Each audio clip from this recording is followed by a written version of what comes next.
Anh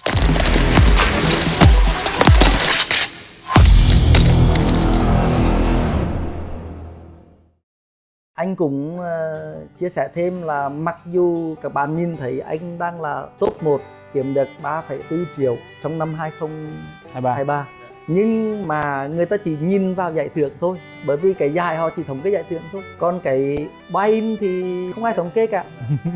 Ví dụ như là khi anh chơi Titan thì anh thấy có một cái tour buy-in 50.000 đô thì phải, một top pro của Titan rất là nổi tiếng, họ buy đến 6 buy mà không được ITM nào cả.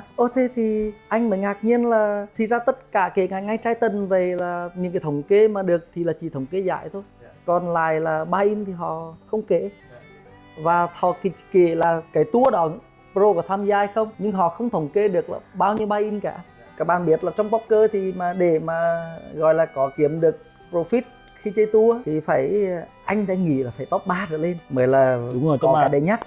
Có những cái tour mà ngay cả Titan vậy anh thấy buy-in 200.000 mà vào đến giải 9 tức là ban final mà min kết có khoảng 260.000, tức là 60.000 đó anh nghĩ là không đủ chi phí cho người ta đi lại nữa. Nên là cái thống kê nó chỉ là cái hao nhoáng mà cái tiền giải nhận được thôi, còn tiền buy-in thì là không đủ.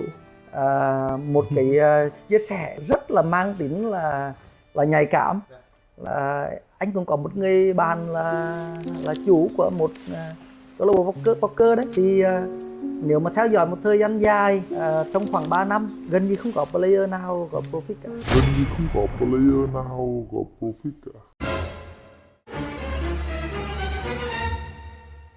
Tất cả đều âm cả. Thế nên là nói thế để các bạn trẻ có thể nhìn nhận là poker vẫn chơi nếu các bạn thích. Đam mê, anh cũng đam mê mà. Anh mà cứ đến thứ bảy chủ nhật mà anh không được đi chơi poker, người anh nó ngứa ngáy lắm. Tay anh nó cứ thèm là cầm chip sao rồi trên bàn trêu nói chuyện với mọi người. 2 ngày cuối tuần mà không bận là anh phi lên ngay. Nhưng không vì thế mà mọi người nghĩ rằng là poker chỉ kiếm tiền, mà anh thấy poker thực sự là một cái môn mà cực kỳ khó kiếm tiền. Và nếu chúng ta nhìn nhận đó là một trò chơi giải trí thôi, để giải tỏa stress, giải tỏa căng thẳng, thỏa mãn đam mê, thì anh khuyến khích mọi người cứ lên chơi poker. Còn hơn là đi chơi những cái trò khác mà nó còn kinh khủng hơn poker nhiều. Min chia sẻ là Min có một giai đoạn là đã từng coi poker làm nghề, thì lúc đấy thì Min thấy là mình đánh mất những cái gì? Em đã biết đến poker là 15 năm rồi. Và trong 15 năm đấy thì em nhìn thấy rất là nhiều cảnh khác nhau. Và đến chính bản thân mình cũng rơi vào những cái thời điểm mà mình cũng bị như vậy, liên quan đến tài chính, liên quan đến những cái mà gọi là tiêu cực đi. Thì thực tế là từ sau khoảng 15 năm của em đến bây giờ thì những người mà em biết bây giờ vẫn trụ đến poker rất ít, cực kỳ ít nhá. Và nếu mà chia sẻ này có thể hơi nhạy cảm, nhưng mà để mà sống được bằng nghề poker thì chỉ có khi nào mà gọi là bộ môn 100 Big Blind nó được public ở Việt Nam, khi mà được chính phủ công nhận, được hợp thức hóa cái hình thức đấy ở Việt Nam, thì may ra là sẽ có một cái số lượng người nhiều hơn nó có thể kiếm sống bằng nghề poker được. Chứ còn mà về tournament, về giải đấu thì cái thể thức đấy sinh ra, bản thân em là một người đánh rất là nhiều tour rồi. Em cũng được trải nghiệm từ những năm ở Philippines 2011, 2012 đi đánh APT ở Philippines rồi, xong rồi là trải nghiệm tất cả các câu lạc bộ ở Việt Nam, thì cơ bản là như vậy, từ Ace, Bạt Hổ đến tận bây giờ tất cả các series đều đi. Nhưng mà để mà kiếm được tiền theo kiểu là đều đặn hàng tháng, xong rồi mình ra được một cái thu nhập để có thể là chi phí được cho gia đình, vợ con, rồi cuộc sống khác. Thực tế nó là như vậy. Và để mà những cái người mà sống được bằng nghề này, bằng tournament, thì bản thân em nhé, em không quy chụp gì cả nhé, nhưng mà để mà sống được bằng tour không thể. Nói về bộ môn 100 Big Blind á, anh lại chia sẻ thêm một cái kỷ niệm là lúc mà anh với Thìn qua bên London. Thì London là một nơi mà cho phép chơi cash game.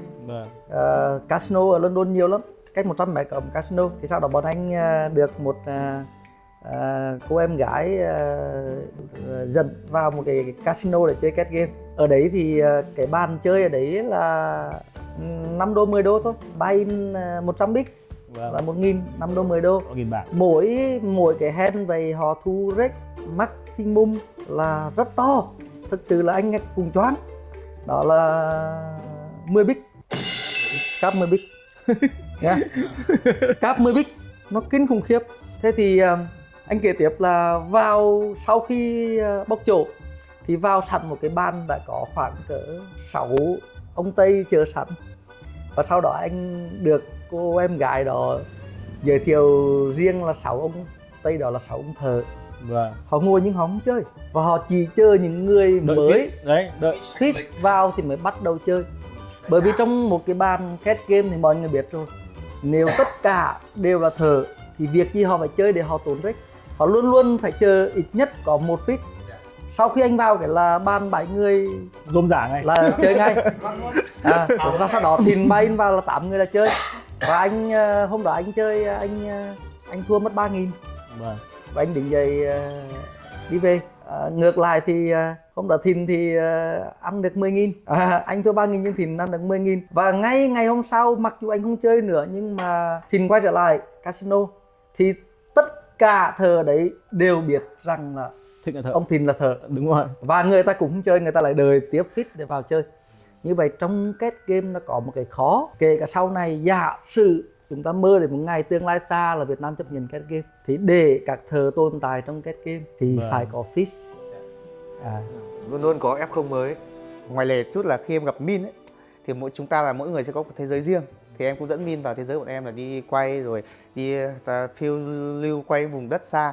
Thì em mới nhận ra rằng là Min là con cáo già trên bàn poker, nhưng lại là cậu bé cực kỳ ngây thơ và trong sáng ở ngoài đời sống. Cái gì cũng ui cái này hay thế, cái này lạ thế, cái này người ta làm này à. Tức là không đến nỗi là bạn ấy không phải không biết gì cả, nhưng ý là có nhiều thứ đối với bạn là lạ lẫm, mà thứ đó là rất là bình thường của cuộc sống. Nếu một cái người mà dành quá nhiều thời gian cho poker theo kiểu như của Min đã từng ấy, thì gần như đánh mất tất cả mọi thứ xung quanh, kết nối với mọi thứ xung quanh. Không, anh nghĩ cái chuyện mà cáo ra trong một lĩnh vực mà nó nớt trong một lĩnh vực khác là chỉ bình thường. Ví dụ như anh đây, anh cũng chia sẻ là anh rất là cáo ra trong kinh doanh, nhưng đối với lĩnh vực tình trường hay tình yêu là anh là luôn luôn là một con thỏ rất là thơ ngây, dễ sa ngã. Là có những thứ là nó liên quan đến câu chuyện về kết nối, vì cuộc sống của chúng ta, cuộc đời ra đâu phải sống một mình đâu anh.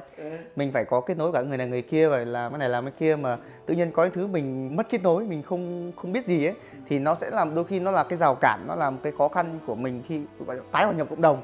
Nó giống kiểu như là mình rời khỏi thế giới poker là đi đến lúc đi chơi, đi ăn, đi ngủ, mọi thứ chỉ là tại sao lại ba bẹt cú đấy, sao lại côn cú đấy gì, kiểu đấy. Đấy là tụi tôi lại chia sẻ với bạn là cân bằng việc nếu mà nghiện nhá, em thật là em trước đây là em nghiện. Nghiện cái gì? Nghiện gì? Nghiện poker. Hỏi rõ ra. hơi nghiện đấy, bởi vì là như là ăn ngủ nghỉ, mở mắt ra đôi khi là còn chẳng đánh răng rửa mặt gì cả, mình lại tiếp tục thi đấu. Nó là những cái mà guồng quay mà nó gần như nó không có hồi kết ấy. Bởi vì mình luôn đua theo nó mà. Mình thắng thì mình vui được một tí, xong mình lại mời anh em đi ăn khao quá thứ. Đó là mình lại quay về cái guồng đấy, xong mình thua thì mình lại là cái guồng gỡ, thì nó gần như là nó không thể thoát nổi, và em mất rất nhiều những mối quan hệ bên ngoài, rồi là kể cả kết nối với cả gia đình. Đó là hồi trước khi em lấy vợ thì là em quấn với poker rất là nhiều, thì lúc đấy mà mất quan hệ này, mất thời gian này, rồi là sức khỏe của mình này, gần như là mình không có phát triển thêm bất cứ một cái kỹ năng mềm nào cả.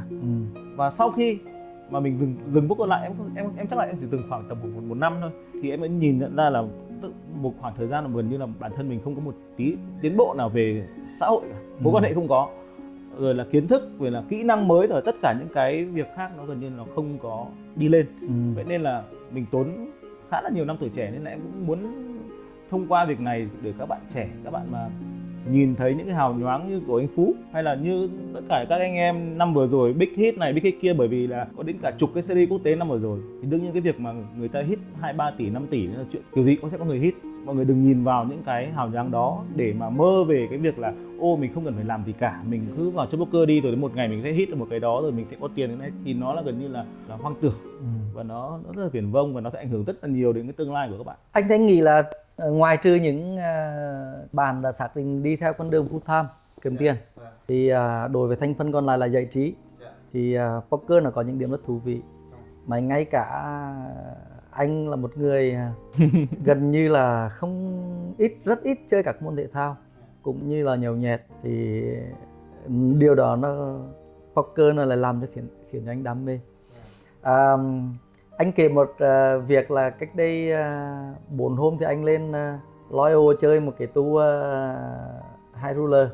Thì khi tới tầng 1 thì anh gặp một người bạn của anh là giám đốc khối tư vấn của một công ty chứng khoán rất lớn ở Việt Nam này, và cũng được gọi là một người rất nhiều tiền. Sẽ tới tầng 1 anh mới thấy anh đi ra từ thang máy, xong mặt thì tiêu, miệng thì lầm bầm, mắng mỏ, quạt tháo, từ mình quạt tháo. In hỏi lên cái bảo tiêu quá, tại sao đang chip nhiều lại đi bluff ông chip lít để bị bắt và giờ out về từ 32. Tự trách bản thân. Và cái đồ tiêu của anh bạn của anh thì nó rất là khủng khiếp. Và anh mới thấy chỉ có trên đời này chỉ có bộ môn poker mới làm cho một con người rất là giàu chỉ vì 6,6 triệu mà cảm thấy dần dỗi bản thân muốn chặt tay đi là đừng bluff. Và nó đem lại những cái cảm xúc poker, chỉ có poker nó đem lại những cảm xúc rất khác biệt ở trong cuộc sống. Chinh phục. Đang rất là vui, xuống buồn chỉ sau 3 giây, gọi là hỉ nộ ái ố đầy đủ trong vòng 1 phút. Thì để mà nói về poker thì bạn sẽ đã chơi thì bạn sẽ rất dễ bị nghiện bởi vì những lý do sau. Thứ nhất, thích thì nghe cái tiếng xào chip. Anh đúng rồi, anh thỉnh thoảng anh vẫn mở clip lên xem cả pro xào chip, nghe nó cứ 200, 400, 420.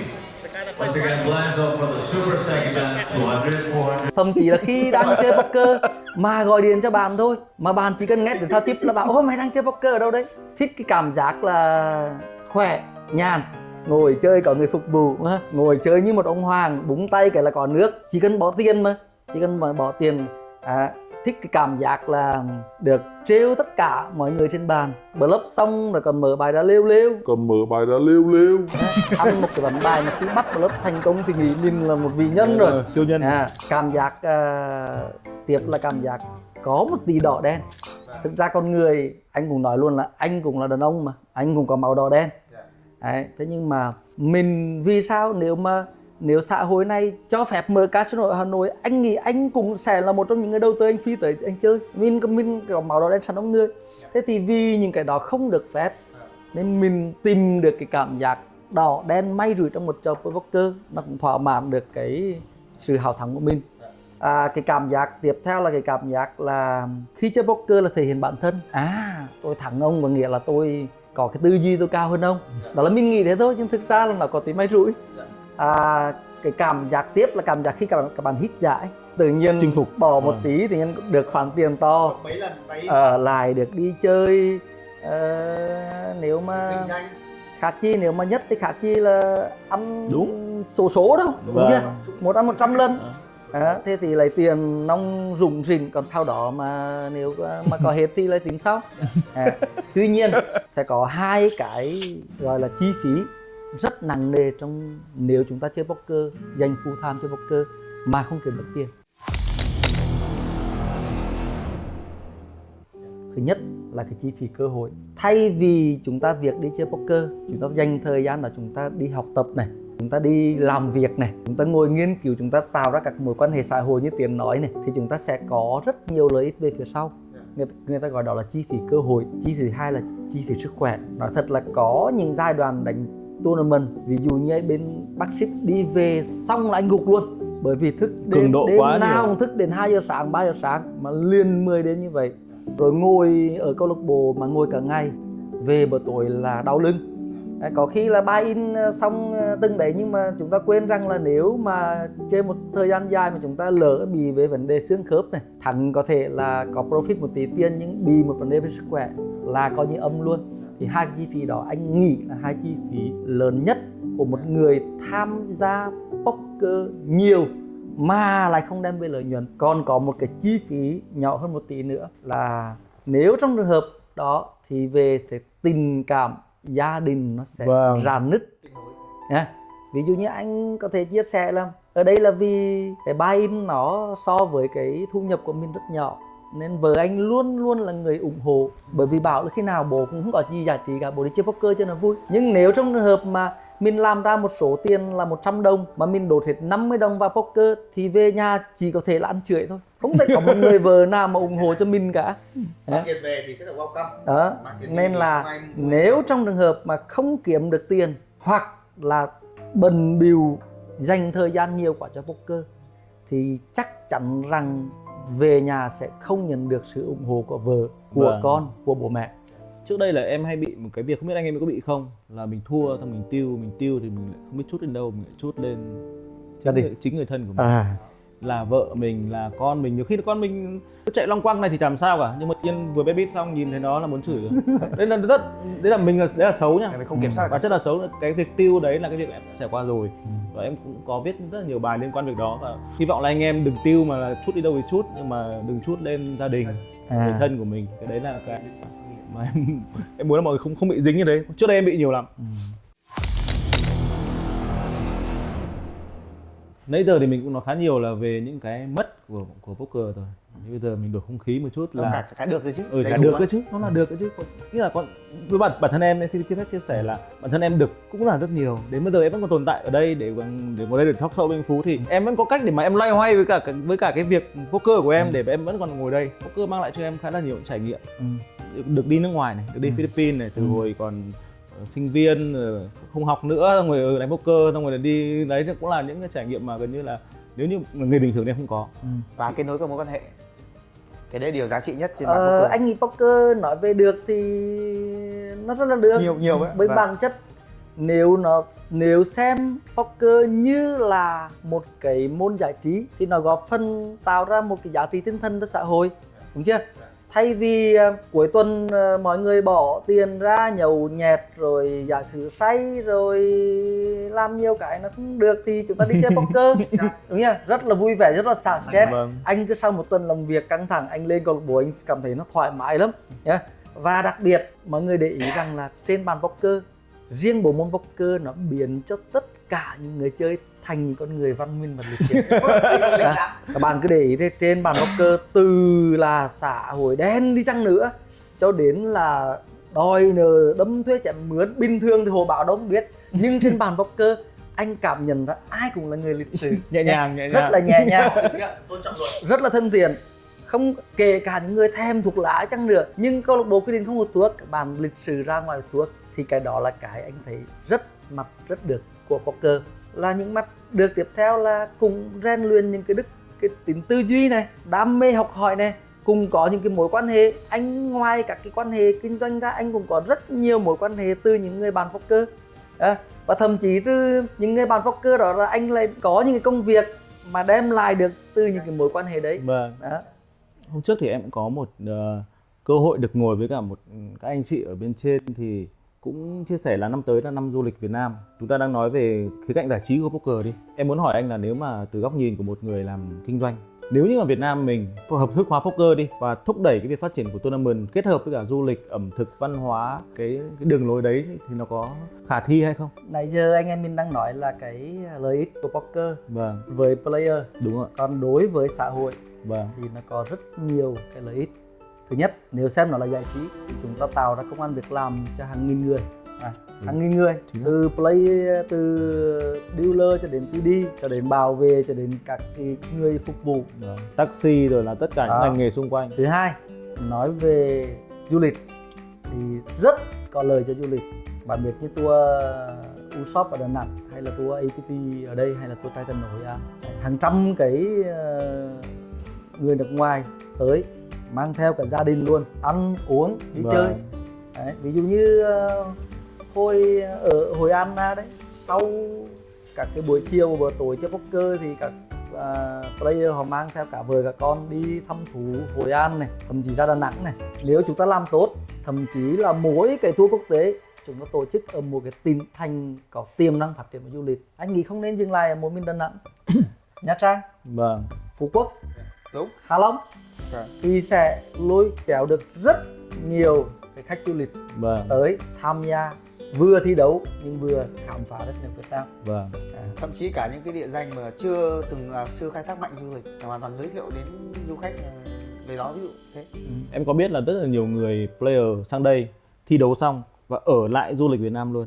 Đúng. Là người ta ở thêm 5 ngày 10 ngày nữa người ta đi Sài Gòn, người ta đi sang các tỉnh khác để mà du lịch. Và bản thân em ở trong Đà Nẵng, shop Đà Nẵng vừa rồi bọn em có may mắn được làm media ở trong đó, thì bọn em cũng được tiếp xúc với cả từ anh taxi, chị chủ nhà hàng, rồi là tất cả những cái hệ sinh thái xung quanh như khách sạn, thì mọi người đều rất là vui, bởi vì là thời điểm đó là thời điểm thấp điểm của du lịch. Và tự nhiên có một cái sự kiện đến đó và mang cả 1000 người nước ngoài đến đó chi tiêu và rất nhiều thứ khác nữa. Nói đúng ra thì anh nghĩ là năm 2023 vừa rồi thì chính quyền đã rất tạo điều kiện để cho các tournament lớn được diễn ra Việt Nam, và thậm chí là những cái mà đang 50-50 chính quyền còn tạo điều kiện hết sức để cho các câu lạc bộ làm, mục đích là để phát triển du lịch. Bản chất là các bác cũng nhìn ra được vấn đề là khi tổ chức một tour quốc tế thế khách du lịch đổ về rất là đông và phát triển được cái ngành du lịch ở trong nước. Anh và team Lake của anh ấy, team Lake Tech, team Lake Poker. Vâng. Thì chắc chắn là sẽ có dự định gì đấy cho năm sau chứ anh? Tối mai thì team anh sẽ đầy đủ, sẽ bay qua Campuchia để đánh WPT ở Campuchia. Sau đấy thì nếu không có gì thay đổi thì bọn anh sẽ tham dự cái EPT ở Pháp, và riêng Triton ở Hàn Quốc diễn ra vào đầu tháng 3 thì bọn anh đã làm visa và đã có kế hoạch đặt vé ra khách sạn để đi ở đây hết rồi. Và anh với Thìn thì tham gia không nói rồi, nhưng mà lần đầu tiên sẽ có bạn Quân sẽ tham gia Triton ở Jeju sắp tới. Mr. Quân Sơn Đồng. Anh chia sẻ luôn về cái cơ duyên thành lập ra Next Team. Nó chỉ là đơn giản là ngay cả các bạn cũng vậy thôi. Những con người có duyên gặp nhau mà hợp nhau thành lập team, chơi với nhau thì thấy rất là hợp. Thứ nhất là phong cách đánh là giống nhau. Bạn biết là anh với Quân đều được xem là đánh bảo và là fish. Kể cả anh hay Quân có rất nhiều giải trong poker thì vẫn là fish, bởi vì lối đánh của fish không hề thay đổi, rất khó thay đổi. Còn vì sao có Thìn? Vì Thìn là một trong những người đã hướng dẫn và đào tạo rèn luyện các kỹ năng trong poker cho bọn anh. Nói là Thìn là cùng team nhưng thực ra là master, tiếng Việt gọi là thầy đấy, gọi là master. Thì lý do thứ hai là team cũng có tài chính đủ mạnh để đi đây đi đó để tham dự. Cái lịch đi dày như thế thì không phải ai mà cũng dễ tham dự những cái tour to. Thì dự định của bọn anh cũng chỉ là lập team. Thực ra lập team mọi người đừng nghĩ rằng cao siêu là lập team để làm này làm nọ, không phải. Lập team để đi cho có bàn cho nó vui. Cũng nhiều người tò mò thật mà anh. Và trong quá trình chơi thì có đàm đào này, có tranh luận về cái hand đó như thế nào để mình có thể khắc phục cái hand đấy. Mọi người đừng nghĩ là thầy phải luôn luôn là người đánh hay nhất, không phải. Thầy là luôn luôn là người có kiến thức nhiều nhất. Còn đánh hay hay không, đôi khi học trò đánh hay hơn thầy. Em thích Quân đấy. Quân có cái theo bản năng rất là hay ông ấy. Anh nghĩ về lâu dài chắc các bạn xem bộ phim Thiên Long Bát Bộ rồi. Vương Ngữ Yên đã từng nói với cô Tô Mộ Dung, khi cô Tô Mộ Dung giả làm một người Tây Hà để đe dọa Vương Ngữ Yên và Đoàn Dự, thì cô Tô Mộ Dung mới hỏi ai là người giỏi nhất, thì Vương Ngữ Yên mới bảo là nếu bây giờ thì có thể không tin, nhưng sau này người giỏi nhất sẽ là Đoàn Dự. Thì anh cũng đánh giá là bây giờ chưa tin, nhưng nếu thực sự nghiêm túc thì 5 năm nữa người chơi poker kiếm được tiền nhiều nhất, thậm chí có thể nói là top pro, sẽ là Quân.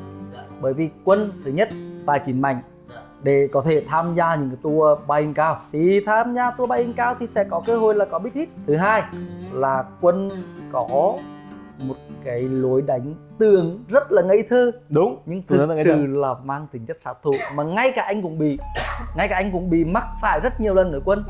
Đó là Quân cứ ôn in là mình côn bằng bài nhỏ, vì mình nghĩ rằng ông Quân ông đang bluff, bị thôi miên. Mặc dù cái chiêu đó là anh đã dùng với rất nhiều người, nhưng mà chính anh là bị Quân dùng, Quân thôi miên anh. Nếu chẳng hạn như là Thìn non in hoặc là Min non in hoặc là Pro nào đó non in, anh sẽ snap fold. Nhưng mà Quân non in thì mình nghĩ mình biết đâu mình bắt được bluff. Thứ ba là Quân có tố chất Đúng rồi. về poker. Chính xác. Quân chỉ mới tham gia poker trong một thời gian rất ngắn, Như hơn năm rồi. hơn 1 năm, chưa đầy 1 năm. Chưa được một năm Từ đâu. FPT Phú Quốc. Gần như bằng thời điểm thôi bắt đầu chơi. Đúng rồi, Quân nhau mà. lên rất nhanh. Thứ tư là Quân cũng như anh rất đam mê poker. Vâng. Nơi đâu có tour, thậm chí anh nói Hà Nội có tour là bay ra để chơi một cái tour rất bình thường, gọi là tour daily thôi, Xong bay về. xong bay về. Thì 4 yếu tố đó làm cho anh liên tưởng đến Đoàn Dự trong bộ phim Ngọc Bạc Bộ, là người sau này có cơ sở để trở thành là người thu nhập kiếm Vâng. tiền nhiều nhất trong poker. Nói như từ em là Minh Chủ Võ Lâm đấy. Sau khi mà anh có cái big hit như vậy thì rất là nhiều bạn muốn tham gia vào poker và không biết gọi là bắt đầu từ đâu cả. Vậy thì nếu như mà có lời khuyên cho những cái bạn trẻ mà đang muốn theo sự nghiệp poker thì anh có lời khuyên gì? Anh là một người đam mê poker, Vâng. vì thế trong thâm tâm thì anh rất muốn nhiều người tham gia poker, thậm chí là cộng đồng đủ lớn. Vâng. Thứ nhất là để giải tỏa cái suy nghĩ poker là không được tốt của những người già. Vâng. Thỉnh thoảng vẫn có những cụ ở quê xem clip xong hỏi anh về poker với cái suy nghĩ không được tốt, Dạ vâng. nên anh mong muốn có một cộng đồng lớn. Tuy nhiên nếu mà để nhìn các bạn trẻ ngày ngày lao đầu vào poker thì anh lại thâm tâm anh lại không muốn lắm, bởi vì dầu sao anh cũng là làm trong lĩnh vực kinh doanh. Anh muốn có nhiều bạn trẻ như bạn giỏi tham gia vào lĩnh vực sản xuất thì kinh doanh lúc đó nó mới phát triển, thì công ty mình cũng mới phát triển được. Vâng. Nên là anh chỉ muốn khuyên các bạn là các bạn chơi poker, các bạn cứ chơi thoải mái. Vâng. Đam mê poker, cái đam mê thoải mái. Thế nhưng mà các bạn phải cân nhắc hai điều. Một là không nên vì quá đam mê poker mà bỏ bê cái việc học hành và thậm chí cả công việc của các bạn. Ví dụ như là anh đã thấy có một số bạn sinh viên là tốt ngày chơi poker rồi. Đúng rồi ạ. Và thậm chí nợ môn. Cũng như việc chơi poker online thì các bạn phải rất cân nhắc liệu rằng chúng ta có đánh đổi những cái lợi ích của poker mang lại so với các rủi ro chúng ta phải chịu phải. Bên cạnh đó thì kể cả là chơi giải trí, các bạn cũng nên dành thời gian nghiên cứu, Vâng. học hỏi để nâng cao trình độ. Bởi vì mặc dù chơi giải trí nhưng bản chất là nó có giải thưởng, nên nếu giải trí mà được thêm tiền thì còn gì bằng nữa nha. Cảm giác chiến thắng. Thế thì các bạn phải rèn được tính kỷ luật, đọc thêm sách vở, xem clip nhiều, Vâng. biết rút kinh nghiệm. Sau mỗi cái tour thi đấu phải về phải Review rút kinh nghiệm. Vâng. Các bạn sẽ cải thiện cái khả năng thi đấu của mình lên Vâng. càng ngày càng nhiều. Mọi người đã nhận được những cái giá trị trong cả cái buổi talk. Bọn em cũng không có gì đặc biệt, có quà của bên nhà tài trợ là của bên tập đoàn Sâm Ngọc Linh. Bộ sản phẩm bao gồm mà có cái này là nước cốt Sâm Ngọc Linh ạ. Để tăng lực nha. Cái này là cái nước uống giải rượu anh ạ. Vâng. Dùng khi đánh poker Poker anh không uống rượu nhưng mà đến lúc mà anh có tiệc tùng thì anh có thể dùng được. Đây là nước tăng lực này. Và ngoài ra thì đây cũng là nước tăng lực nhưng mà được thiết kế theo cái ý tưởng là ngũ hành là kim mộc thủy thổ hỏa. Thì anh em hỏi tò mò anh Phú là mệnh gì ạ? Anh là mệnh mộc. Mệnh mộc. Mệnh mộc phải uống cái chai thổ này. Ok. Đúng không? Đúng rồi. Thổ dưỡng mộc đúng không? Đây vâng. Ok, thế anh Cảm ơn anh. rất là cảm ơn group nhé và team nhé. Dạ. Vừa tới Dạ. chơi vừa còn tặng quà nữa. Bọn em cũng vui anh ạ. Thì để cảm ơn cái món quà này thì anh lại mời các bạn đi nhậu với anh. Cái khúc đi nhậu này chúng tôi sẽ cắt. Cảm ơn anh rất nhiều. Chụp ảnh với máy quay nào. Chụp ảnh làm thumbnail. Quá tuyệt vời, mấy khi được gặp gỡ vận động viên Triton quốc tế tại Việt Nam. Rồi anh em Ok. ra đây nhà hàng gần đây đi bộ đó.